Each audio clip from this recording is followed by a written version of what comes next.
So we have a reading passage here. It says this passage is adapted from Edith Wharton, Ethan Frome, originally published in 1911.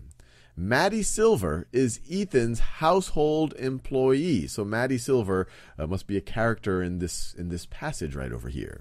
And before we even start to read this passage together, it's probably worthwhile to stress that we should get pumped about reading this passage, because if we're interested in it, we will comprehend it better. But even more importantly, we're about to spend a few minutes of our life on this passage. And so if we're going to spend a few minutes of our life on something, we might as well enjoy it. So let's do that. All right. Maddie Silver had lived under Ethan's roof for a year, and from early morning till they met at supper, he had frequent chances of seeing her. But no moments in her company were comparable to those when, her arm in his, and her light step flying to keep time with his long stride, they walked back through the night to the farm. So it sounds like he likes her. He had taken to the girl from the first day, when he had driven over to the flats to meet her, and she had smiled and waved to him from the train, crying out, "You must be Ethan," as she jumped down with her bundles, while he reflected, looking over her slight person. "She don't look much on housework, but she ain't a fretter anyhow." But it was not only, and I don't quite know what fretter means, I'd have to think about that, but it seems like on the context. But it was not only that the coming to his house of a bit of hopeful young life was like the lighting of a fire on a cold hearth. The girl was more than the bright, serviceable creature that he had thought her. She had an eye to see and an ear to hear.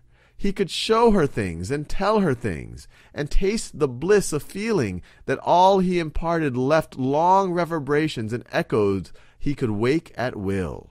So he felt not only was she kind of this, fun, bright spirit that was coming to the life, he felt that there was a connection that he could make with her, that she had an eye to see and an ear to hear, that she that he could show her things and an awaken an appreciation for things. Let's just keep reading. This is interesting.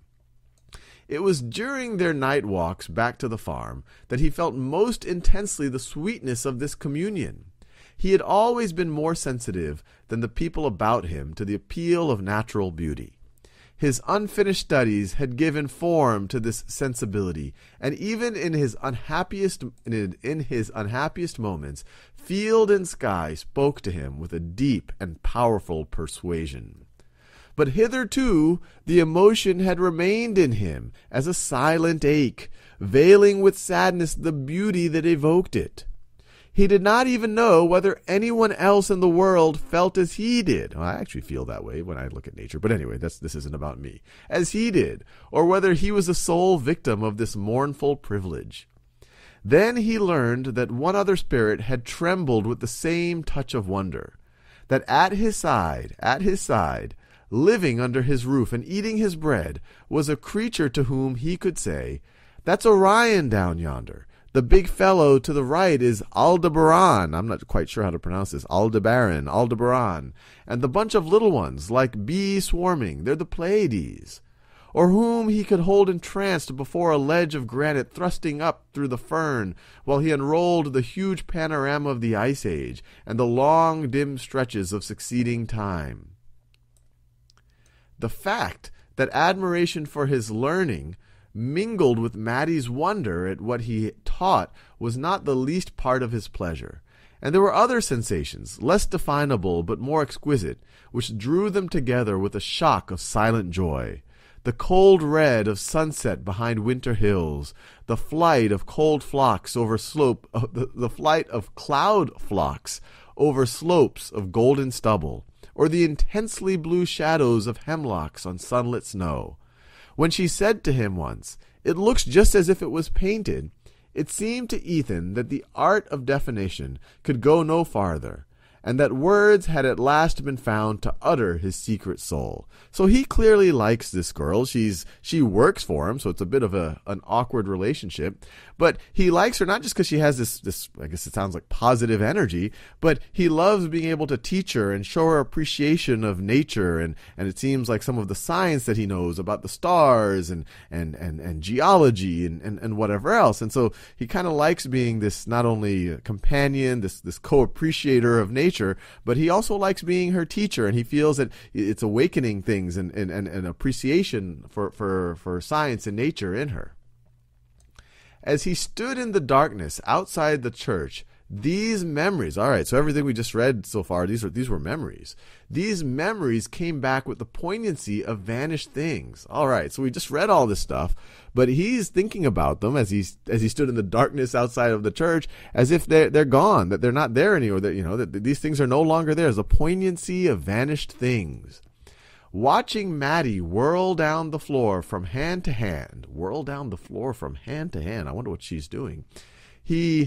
Maybe she's cleaning or she's doing something else. I'm not sure, but let's keep reading. Watching Maddie whirl down the floor from hand to hand, he wondered how he could ever have thought that his dull talk interested her. So now he's saying, before he thought that he was really charming her by telling her about geology and about the stars, but now he's saying he wondered how he could have ever thought that his dull talk interested her. So now it seems like he thinks that she actually wasn't as interested as he thought. To him, who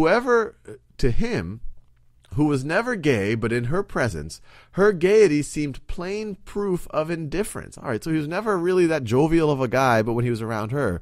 But saying her gaiety, her kind of happiness, seemed plain proof of indifference. So why is that? The face she lifted to her dancers, all right, so she's around some dancers now, I guess. The face she lifted to her dancers was the same which, when she saw him, always looked like a window that has caught the sunset. Oh, okay, I see it. He thought that she was, this kind of this positivity, this connection that he felt was something that was only between him and her. But now he's feeling that, well, she does that with everybody. He even noticed 2 or 3 gestures which, in his fatuity, when he was infatuated with her, he had thought she kept for him. A way of throwing her head back when she was amused, as if to taste her laugh before she let it out, and a trick of sinking her lid slowly when anything charmed or moved her. All right, so before he thought that they had this, very unique connection, but now in hindsight, he's like, oh, she wasn't interested in me at all. She does that with everyone. So let's now read the questions.